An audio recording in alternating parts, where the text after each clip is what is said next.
문재인 정부의 국방개혁 추진 방향을 담은 국방개혁 2.0이 발표가 됐는데 이 내용을 전문가 통해서 조금 더 자세하게 짚어보도록 하겠습니다. 문장열 국방대학교 교수와 전화 연결돼 있습니다. 교수님 나와 주셨습니까?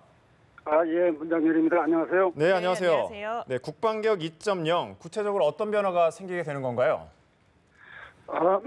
죄송합니다. 국방개혁이라고 하면 이제 크게 나누어서 구조 분야하고 운영 분야가 있는데 구조 분야에서는 방금 보도된 대로 지휘 체계라든지 네. 그다음에 병력 구조 그리고 전력 그러니까 무기를 말하는 겁니다. 네. 무기를 말하는 전력 구조 이런 분야가 있고 국방의 이제 운영 분야는 어떻게 이 군을 잘 운영해가지고 전투력을 극대화시킬 것이냐. 거기에는 이제 방위 산업에 관한 것도 있을 것이고, 장병의 복지 분야도 있을 것이고, 뭐 여러 가지 다양한 다른 분야들이 있는데 다들 중요한 분야들입니다.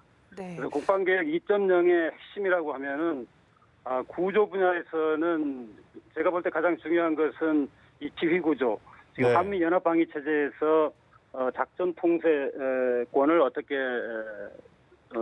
무리 없이 가능하면 조기에 환수해 올 수 있느냐. 그래서 지휘 구조를 우리가 주도하는 방식으로 전쟁을 수행할 수 있도록 만들고, 그다음에 병력 구조는 이제 병력을 지금 감축을 대폭하게 돼 있는데 그것에 맞게 군 부대의 구조라든지 이런 것까지도 맞추어서 하는 것이고 거기에는 이제 군 부대의 수를 줄이면서 각 개별 부대의 전투 능력을 향상시키는 그런 구조 변화를 추구하고, 그다음에 무기 체계는 북한에 대응하는 여러 가지 무기부터 시작해가지고 첨단화 과학화된 무기로 해서 군의 전투력을 획기적으로 향상시키는 거 이런 분야가 있을 것입니다.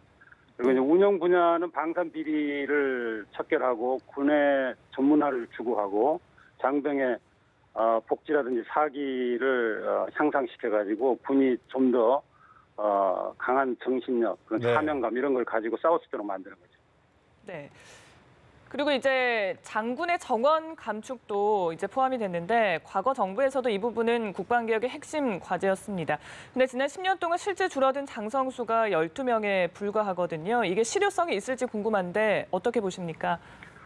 장군 정원 감축 문제는 상당히 오래됐습니다. 이미 노무현 정부 때부터 나온 얘기고 이명박 정부 말기에는 지금 현재처럼 한 70여 명 정도의 장군의 정원을 감축한다는 계획이 확정돼가지고 실행이 됐어야 했는데 아직까지 그게 제대로 안 된 측면이 있습니다. 그래서 문재인 정부 임기 내에 아직도 이제 3년 반 정도 남았는데 다른 군 구조의 개편과 함께 장군 정원을 감축하겠다 하는 것인데 여기서 중요한 것은 무조건 장군 정원을 감축하는 것이 우선인가? 네. 그건 아니라는 거죠. 장군 정원을 감축해가지고 얻을 수 있는 이익이 그 장군 정원 감축에서 발생할 수 있는 문제보다 더 커야지 이걸 감축할 수 있지 않겠습니까? 네.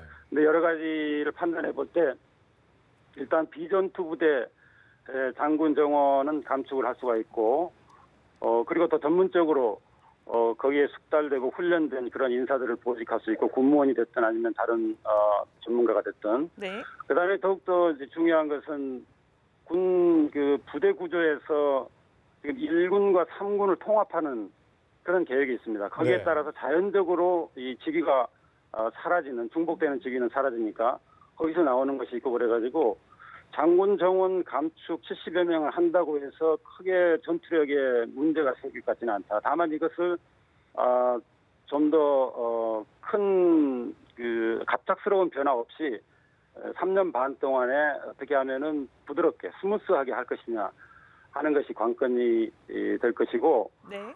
장군 정원 감축이 그러면 장군의 진출률에 영향을 미쳐가지고 사기를 떨어뜨리지 않겠느냐 하는 그런 우려가 있는데 장군이 줄어들면은 그 밑에 대령도 줄어들게 돼 있습니다. 그래서 사실 대령에서 장군으로 진출하는 그 비율은 제가 볼 때 조금 줄어들 수는 있겠습니다만 네. 큰 차이는 없을 것 같아요. 그래서 장군의 오히려 가치가 더 향상되고 더욱더 장군의 그 권위라든지 그런 것이 높아지고 전문성도 더 커지고 하는데 중요한 이 기회가 될 수 있다 이렇게 생각합니다. 예, 네. 그렇군요. 또 앞서 이제 잠시 언급을 하셨는데 전시작전권 통제권의 한국군 전환도 이제 핵심 과제인데 그동안 미래연합군사령관을 합참의장이 맡냐 아니면 합동군사령관 등을 신설해서 맡기느냐를 놓고 이제 논란이 있기도 했는데 어떤 식으로 검토가 되고 있는 건가요?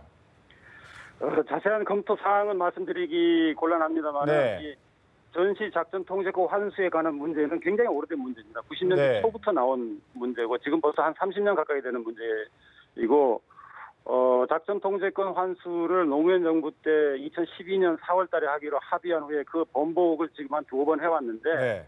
이제는 더 이상 늦출 이유가 없는 것이고 우리 한국군의 능력이 그만큼 향상이 됐기 때문에 그리고 이 전투 작전 지휘 능력이 굉장히 지금 높아져 있습니다. 네. 우리 군의 그 지휘부가 그래서 자신감을 가지고 추진할 수 있는데 문제는 그렇다고 해서 미군하고의 군사 협력 관계를 완전히 단절하느냐 그건 아니라는 거죠. 우리가 주도권을 행사하고 작전을 수행하는데 미군이 어떻게 지원해 줄 수 있느냐 그런 역할 분담을 확고하게 하자는 거죠. 그래서 아마 지금 현재 한미 연합사령부를 전시 작전권 작전 통제권 환수 후에 어떻게 변화시키냐가 굉장히 중요한 문제인데 네.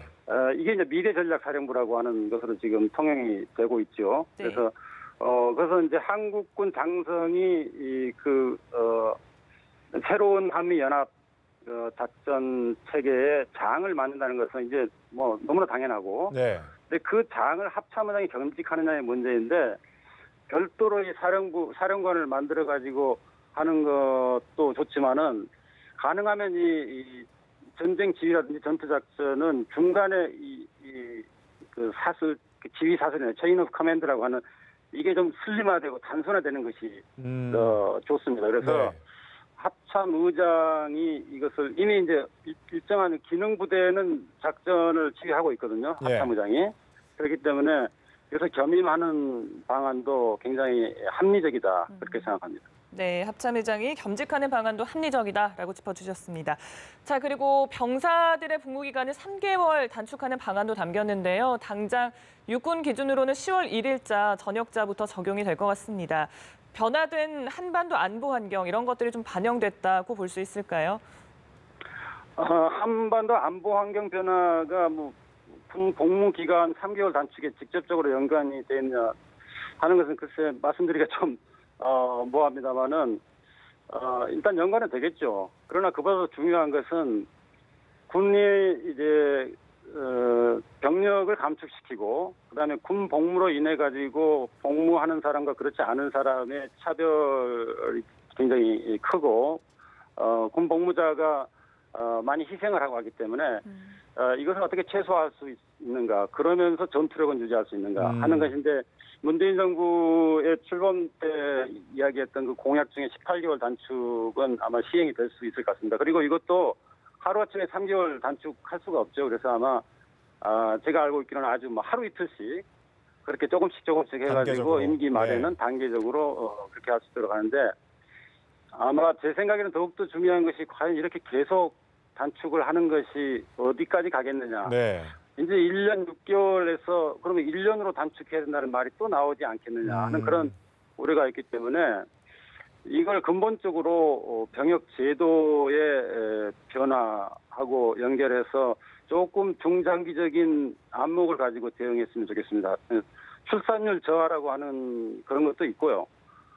그다음에 이 국가를 방위하는 데 있어서의 모든 국민이 다 균등하게 가능하면 똑같은 그런 의무를 져야 되는 그런 원칙에 입각해서 뭐 예를 들어서 공적인 업무를 수행을 하는데 그 중에 일부를 병역으로 한다든가 어떤 인센티브를 주면서 남녀에 관계없이 그런 것도 아마 장기적으로는 조금 연구를 해보고 그다음에 조금 단기적인 측면에서는 이 군 복무를 과연 징집제로 할 것이냐, 징병제로 할 것이냐, 아니면 모병제로 할 것이냐 하는 것인데 모병제로 할 경우에 비용 문제가 많이 발생할 뿐만 아니라 네. 더욱더 중요한 것은 이게 경제적인 불평등하고 연결되기 때문에 이런 것은 굉장히 신중하게 해야 되고 일정 기간은 모든 국민이 남성이건 여성이건 국가의 공적인 봉사를 할 수 있는 그런 제도와 함께 발전시키는 것이 필요하지 않겠느냐 그렇게 봅니다. 네. 자, 그 마지막으로 이제 장병 복지에 관련된 이제 정책도 좀 어느 정도 바뀌는 것 같은데 휴대폰 사용이 일단 허가가 되고 좀 이외에 어떤 내용이 좀 바뀌나요? 장병 복지 문제는 자유 시간을 잘 활용하고 조금 더 네. 말하자면은 좀 자유롭게 생활할 수 있도록 보장하는 것이 많이 부각이 되는데 아마 그게 병사들한테는 굉장히 큰 문제고 가장 관심이 크고 네. 물론 그보다 더 큰 문제는 이제 복무 기간이겠죠. 그러나 예. 같은 복무 기간 내에서도 이 딱딱한 군대 생활 그러니까요. 이것에서 네. 조금 더 좀 자유롭게 생활할 수 있는 시간을 좀 확보하는 거 그런 점에서 일과 후에 휴대폰 사용을 허용하는 것은 굉장히 좋은 정책이라고 생각하는데 근본적으로는 장병의 복지는 어디까지나 장병의 인권을 보호하는 거 그다음에 장병이 사고라든지 기타 질병으로 인해 가지고 의료 지원을 이제 받을 상황이 있을 때 이것을 국가가 어떻게 끝까지 네. 책임지어지느냐. 네. 그리고 전반적으로 급식의 문제도 있고 또 다른 여러 가지 소위 대우 그러니까 군 병사들이 내가 여기 군 복무하는 동안에 내 인생에서 완전히 버리는 기간이 아니라 여기서 뭔가 얻어갈 수 있고 특히 군에 복무함으로써 국가에 내가 기여했다. 국가 공동체를 위해서 내 일생의 일부를 기여했다라고 하는 그런 자부심을 느끼게 하는 거. 네. 이게 알겠습니다. 저는 근본적으로 더 중요하다고 생각합니다. 네, 알겠습니다. 문장열 국방대학 교수와 이야기 나눠봤습니다. 말씀 고맙습니다. 고맙습니다. 네, 감사합니다.